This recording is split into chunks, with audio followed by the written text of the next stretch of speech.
Since 2020, American families, communities, and businesses have borne the devastating consequences of the COVID-19 pandemic. Lives were unnecessarily lost, civil liberties were unilaterally stripped away by government bureaucrats. Taxpayers will carry the burden of the trillions of dollars borrowed and spent by the government for decades and generations to come. From the outset of the COVID-19 pandemic, Dr. Fauci and others within our government orchestrated a concerted effort to stifle any debate over the virus's origins. They coordinated the now debunked proximal origins paper, despite acknowledging privately that the virus looked engineered. The purpose of this vast cover-up, it now seems, was to conceal the dangerous biological research NIH and other government agencies were funding, both abroad and here at home. Over the last 4 years, compelling evidence has emerged supporting the lab origin of the pandemic and unraveling a web of deception, the vast COVID cover-up. We learned that the NIH funneled federal dollars through EcoHealth Alliance to support gain-of-function research at the Wuhan Institute of Virology, research that may have caused the pandemic. We learned that multiple federal agencies sent taxpayer funds to China's Academy of Military Medical Sciences supporting PLA research. Most recently, the Department of Defense Inspector General found that the DoD is unable to fully account for the money that is sent to labs in China because the DoD does not track funding it sends abroad for pathogen research. So what has been done since the uncovering that our government was funding dangerous virus research overseas with little or no oversight? The answer is stark and chilling: virtually nothing. Some prefer this inaction, finding comfort in the shadows of bureaucracy and secrecy. They want Congress to remain passive, to accept their reassurances without question. We've fixed it. The problem's done. Nothing to see here. But we cannot stand idly by. We must demand accountability, strive for transparency, and ensure the safety of our citizens is never again compromised by negligence or deceit. You don't need to be convinced that COVID-19 virus originated from a lab leak to recognize the imminent need for oversight mechanisms. The mere possibility that the virus could have emerged from such risky research should be more than enough to prompt decisive action. How can we trust in a system that so blatantly ignores its own safeguards? How can we believe in leadership that permits such dangerous research without conducting stringent oversight, risking global health for the sake of dubious scientific advancement? This is not merely a failure, it's a betrayal of public trust. We sit here today at a critical juncture, facing what many believe is the nuclear threat of our time. Gain-of-function research, manipulating viruses to make them more lethal, poses a danger akin to that of an atomic bomb. In this dystopian reality we find ourselves in, it is our duty to challenge the status quo, to shine a light on the darkest corners of government operations, and to protect the freedoms and lives of the people we serve. The era of complacency must end, and change must begin with us. We must demand accountability for the grave oversights that were revealed by the COVID-19 pandemic. The safety of our nation and the trust of its institutions depends on it. This is why yesterday I introduced the Risky Research Review Act to codify an independent oversight of dangerous scientific research funded by the federal government. My bill would establish an independent board within the executive branch to oversee federal funding for high-risk life sciences research, ensuring the protection of public health, safety, and national security.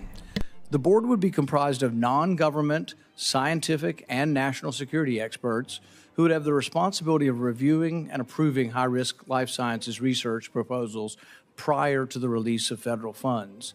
The bill would also implement mechanisms to ensure accountability from agencies and applicants applying for federal funds to conduct high-risk research. My bill not only strengthens transparency, but also ensures that public health decisions are made in the best interests of the American people, free from financial motives and prioritizing national security. The Risky Research Review Act is endorsed by stakeholder groups and distinguished scientists, including the former director of the Centers for Disease Control is here with us today, Dr. Robert Redfield. According to Dr. Redfield, if the Risky Research Review Act had been in place, it might have prevented the COVID-19 pandemic. I urge the chairman and other members of this committee to support the legislation, which will begin to restore trust in science, our scientific community, and faith in our government institutions. Together, we can prioritize the national security of Americans, ensuring that we never again face such a preventable devastation. So the debate that Congress and the Senate will have to have is whether or not White House policy is enough. I think they're well-intentioned. I think they want to fix a problem that exists. But we've had this conversation before. In about 2010, 2011, when the avian flu was mutated to become aerosolized and more easily spread among mammals, there was a pause between 2014 and 2016. But throughout the pause, there were exemptions given to many research, and then there's some research that mysteriously just doesn't show up in any documents. So, for example, the research in Wuhan that many of us believe evidence points towards the lab leak causing the pandemic was never reviewed. We then set up a committee called the P3CO committee, which was supposed to be in charge of looking at the safety of dangerous research. They looked at exactly 3 research projects. They complained and said, well, we didn't have the ability to go out and grab research. We could only take what was given to us. So there are limitations of the internal changes. In fact, one of the grave mistakes that was made is that the research in Wuhan was never even looked at by the P3CO committee. It was never paused. And Anthony Fauci will say, my people up and down told me it was not gain of function. And yet there's not one scrap of paper of any discussion ever occurring over whether it was gain of function or not. There have been camps for a long time. People say, is this Republicans versus Democrats? No, but it's contentious, and there have been scientists on both sides of this from the very beginning. Really, probably all the way back to the Spanish flu in 2005, but certainly since 2007. And people need to realize that there are people on polar extremes, and Anthony Fauci was a polar extreme. He believed, and he said in 2012, that even if a pandemic should occur, the knowledge was worth it. So I guess my question to begin for Dr. Redfield was, do you think that taking a coronavirus, the backbone of a SARS coronavirus, and swapping out S proteins from unknown viruses, do you think that's research that should be scrutinized for potentially being gain of function or dangerous? Does it bother you that the internal regulations that were put in place didn't seem to work to catch that Wuhan research? Yes. I think the problem is the program can't be passive. And I think while I respect some of the improvements that happened with the May decisions that the White House has, I still think this is sort of a passive volunteer program for compliance. And so clearly, I think there has to be a much more active engagement. And one of the things that I want to come back to that I said earlier, and people will disagree with me, but I think they should reflect on what I'm about to say. In 2024, 2025, biosecurity is our nation's greatest national security threat. You need to think of it the same way we thought about the verge of nuclear, atomic, in the late 40s, 50s, and 60s. And, Congress and our country was very aggressive in putting some standards around how we did nuclear research and where we did it. I think we have to have that same vigor towards this biological gain of function research right now. It has the potential to be much more catastrophic than, let's say, an isolated nuclear event. So in preparing this bill to set up an independent board, we interviewed dozens of scientists. We asked them their opinions on this, what has to be done differently. And probably the number one thing people came back to us is that they believe the people making the judgment on the danger of the research should not be people dispensing money or receiving money, because it's just a conflict of interest. And accusations have been made. We don't know what people's motivations are, but when there are multi-million-dollar awards being given after certain opinions change or evolve over time, then the question is whether or not the money motivates the change. And really, so what we did in setting the independent commission up that we hope to pass into legislation is to have people who have, are no longer receiving, they could have been working for NIH, but they're no longer receiving benefits. They're not in the dispensing part, to try to get more objective look at this. We also put people on the committee that would have a national security look at this as well. And they can have both. People like Dr. Redfield have had both experiences of looking at national security and the science of this. And also, we don't ban anything. We don't ban gain-of-function research. It's really important what the definition is, and it requires some guidances and then scientists. But to Dr. Esvelt, do you think it's important that this be outside of the traditional NIH grant funding process and to get rid of conflict of interest, or do you think it can be done with in-house at NIH? Thank you, Senator. I strongly believe that to provide trustworthy oversight, it has to be located outside the chains of funding in either direction, exactly as you outlined. Dr. Resfeld, the history of this, if you could sort of review again, just because some people think this started with COVID, going back to Spanish flu and avian flu, that there's been really a long-running debate in the scientific community about the benefits. Some people say, well, as Anthony Fauci, the knowledge is always worth it, the risk doesn't matter, the knowledge is worth it. But then other people say we've never developed any vaccines from gain-of-function research and that it hasn't been nearly as productive as some would argue. Can you comment a little bit on the history of this debate, where the debate's going, and what your opinion is on Dr. Redfield? I'm sorry, I was directing that one back to Dr. Redfield. I think it's an important debate to have, and I think you've highlighted. If I was sitting here 20 years ago, I would probably have the view that we may want to consider gain-of-function research as a way for us to get a jump start on countermeasures, because the pace of science was so slow.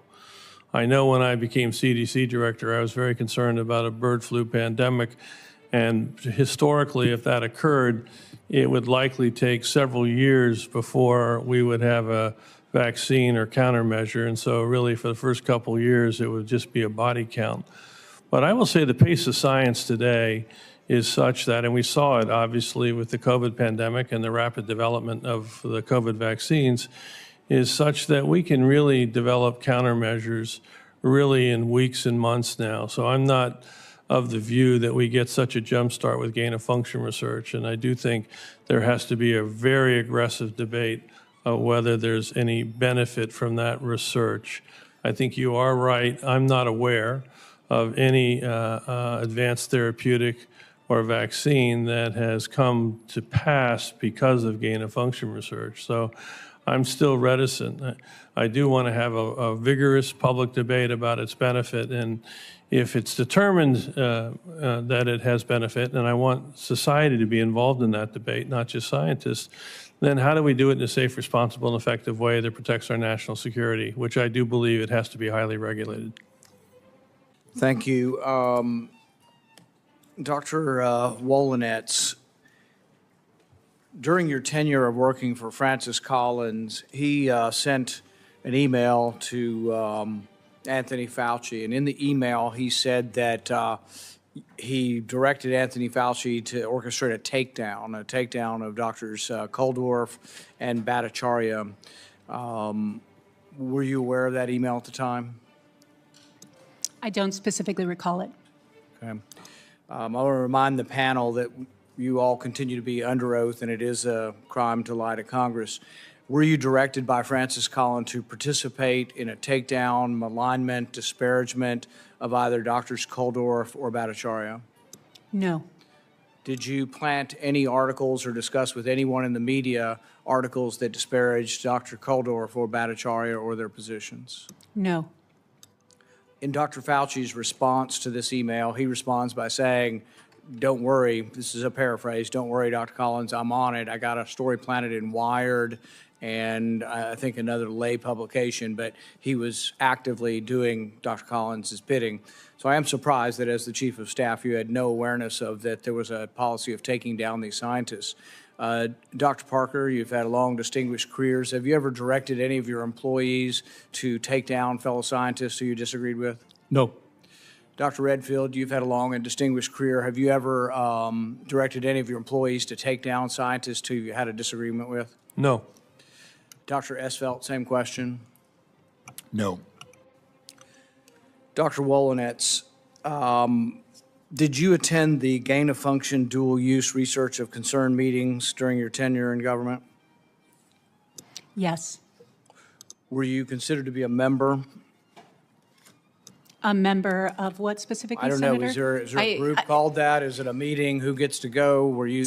So I participated in many groups inside governments in which biosecurity, management This of is a dual very use specific research. meeting, though. This is the week, it's called in this email, Weekly Dual Use Research of Concern Gain of Function Meeting. Did you attend those routinely? I don't recall a meeting called that, although it's quite possible I was involved. That name doesn't ring a This bell. would be a meeting to discuss things that might be gain of function. Did you attend those meetings? No, not if they were meetings at the level of an individual NIH institute to review research. I was not at all involved in that process. This is a email. It's from Teresa, I don't know how you pronounce it, Hogwell? How do you know how to say it? Hauguel, and it's to, let's see, and Irene Glowinski, Dennis Dixon, Linda Lambert, David Spiro. You familiar with those names? I believe those are all employees of NIAID. Okay. So you think this meeting may have occurred within NIAID and you might not have participated in it? Yes, that's correct. Okay. Are you surprised that when I ask for the debate over what is and what is not, because there's a debate over what is the definition of gain of function, that the NIH still refuses to give me minutes of these meetings or any of the discussion concerning what is gain of function and what is not gain of function? I can't speak to NIH's decision. Do you think that's an appropriate policy for the NIH to refuse to give members of Congress the debate over whether something is or is not gain of function? My general philosophy at NIH was to always be as cooperative with members of Congress as humanly possible. Your boss, not so much when he was for that when he wasn't busy taking down fellow scientific colleagues. Dr. Parker, do you think it's appropriate for the NIH to refuse to give Congress the minutes or deliberations over what is or what is not gain of function, particularly concerning research that was done in Wuhan? Inappropriate. Dr. Redfield, do you think the NIH should release, do you think it's inappropriate that they won't release, and should they release the information concerning the deliberations over gain of function? Yeah, I think it's inappropriate that they don't share that information. Dr. Esfeld, do you think it's inappropriate that the NIH continues to refuse to reveal information considering the deliberations over gain of function? I think transparency is essential to public trust in science, and I think NIH has a duty to uphold public trust in science insofar as possible. The public needs to realize that I only know of this meeting existing because of a Freedom of Information Act. The Senate, groups of senators, the ranking member of a committee, they will not reveal they even have the meeting, much less the minutes of the meeting. I can get more information from the CIA than the NIH. Dr. Redfield, do you think that damages science when the science are acting like the CIA and not revealing information? Does it damage our trust in science? I think it's going to be very hard for public trust to be regained, at NIH, CDC, FDA, from what we experienced in the COVID pandemic. Dr. Redfield, do you think, we talked a little bit about this before, but taking the backbone of a SARS virus and adding various S proteins from other unknown viruses to see what you get, running through that through serial passage, should that have gone before some sort of gain of function review, even if it, to figure out whether it meets a definition of dangerous research? Yes.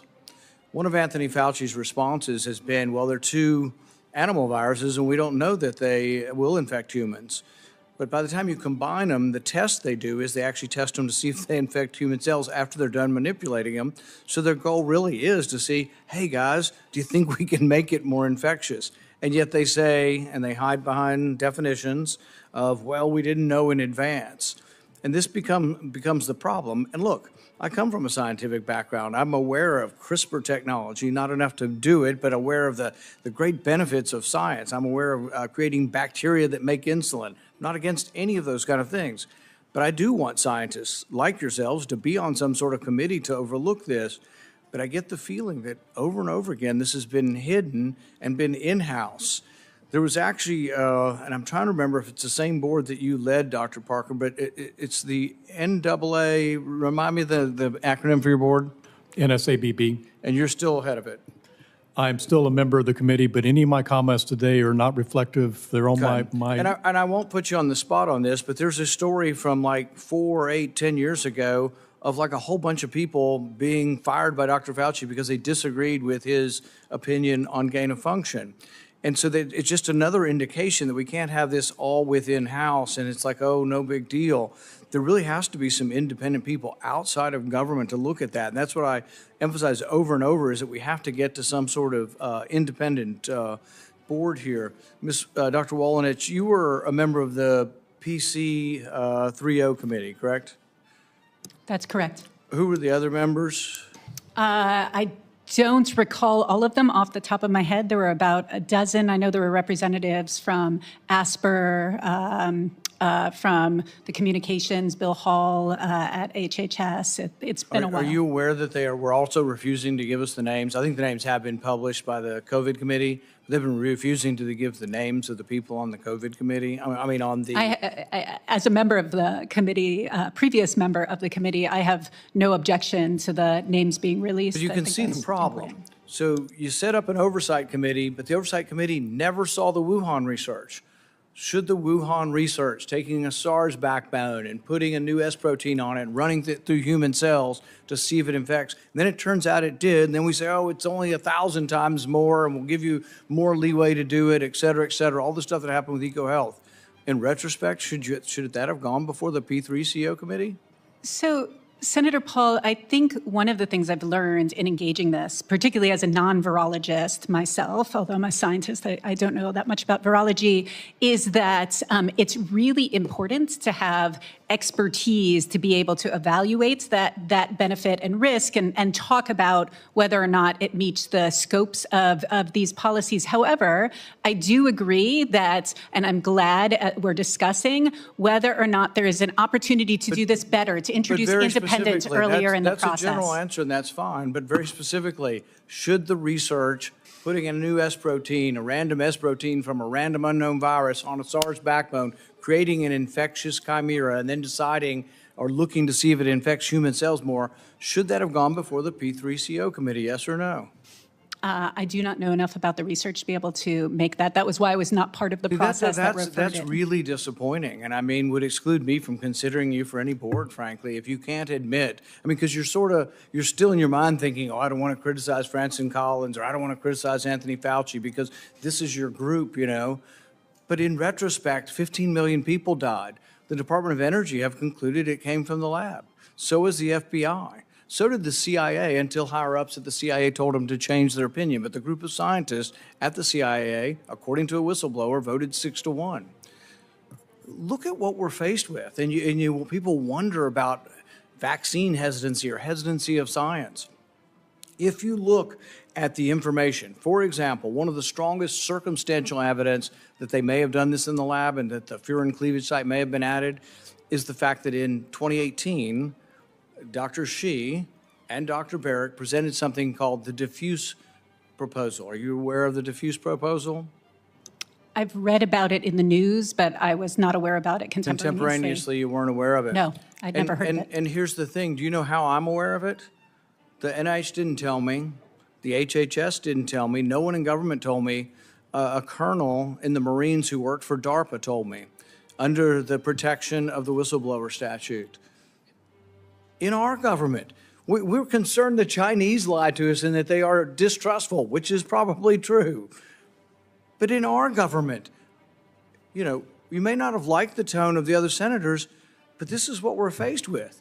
The diffuse proposal was never told to us. In the diffuse proposal, it was a proposal to take a coronavirus, put a furin cleavage site in it, and test it to see if it was more infectious in humans. What did COVID-19 turn out to be? A very unusual, if not the first sarbecovirus in a family of viruses to have a furin cleavage site. It's why alarm bells went off in all of Anthony Fauci's cronies that were all saying it came from the lab, it looks like it was engineered, until they were convinced somehow within days to write the proximal origin paper saying it wasn't and calling everybody crazy and a conspiracy theorist and calling Facebook and everybody else and saying, take down, don't give any credence to these people. So you see what has happened to science. Francis Collins, your boss, at one point says, it's about, you know, damage to science. If anybody mentions that this might have come from a lab, it will damage science. Other people were saying it will damage our relations with China. So the truth wasn't so important. It was the business of science. the billions of dollars changing hand. And you and your boss, I mean, this whole cabal has created such damage to science in this, and it continues to this day. They will not give me the deliberations. We're not talking about secrets. We're not talking about informants. We're not talking about spies. I'm talking about scientists in my own government. Will not give me the deliberations on whether or not the research in Wuhan was. You still to this day won't admit it, even though the Department of Energy, FBI, and maybe as much as half of the scientific community are convinced it came from the lab. Even some might say it's 5% chance it came from the lab, and yet you won't admit that it's dangerous research. To this day, you will still sit there and say you're unable to judge whether the research going on in Wuhan was dangerous. Senator Paul, I will say that the origin of the COVID-19 pandemic is unknown. When I was in the government, I had a high level of clearance and received the intelligence briefings to which you are referring. And my general conclusion is that there was a lack of consensus among analysts across the federal government. It was not as cut and dried as you are making it sound. I cannot speak to the innermost thoughts of anyone at NIH, but I will say in my personal experience, I never knew any of the scientists at NIH to be anything but open-minded because they thought that the information was power in being able to develop the diagnostics, treatments, and countermeasures, as well as future policies to help both address the COVID-19 pandemic and respond to future pandemics. Dr. Wolonitz, have you visited the Rocky Mountain Lab? No, I've never been there. Were you aware of that the proposal to do the Diffuse project involved laboratory work that was to be done at the Rocky Mountain Lab? No, as I said, I was not aware of the Diffuse proposal. Okay. We're going to conclude very quickly. I just wanted to put into evidence for the committee hearing today. This is an email from June 17th, 2016, and it's from the weekly dual-use research of concern gain-of-function meeting. It sounds like all within NIAID. And the discussion was DASAX RO1/MERS/ERIC is the description. We were also, through Freedom of Information, nothing's been volunteered to us, but this is what we got as far as the deliberations. And it's insulting not only to us, but really we represent, the people of the country. And look, 15 million people died. And the NIH won't give us the information on how the decision was made, that was fine research to do. This is incredibly galling. I hope this hearing is a way of bringing at least some of us together, that there has to be something done. I think there has been a consensus that there ought to be an independent board. We're very open. There is nothing set in stone. We put forward together the ideas in the bill.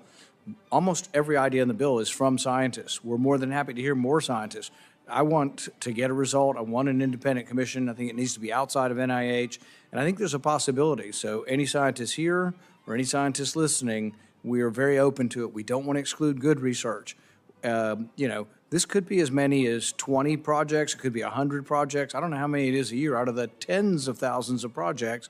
But there ought to be a discussion whether or not, putting an S protein from a coronavirus on a SARS backbone is dangerous or not. And we ought to be able to come to an agreement. I think rational minds could.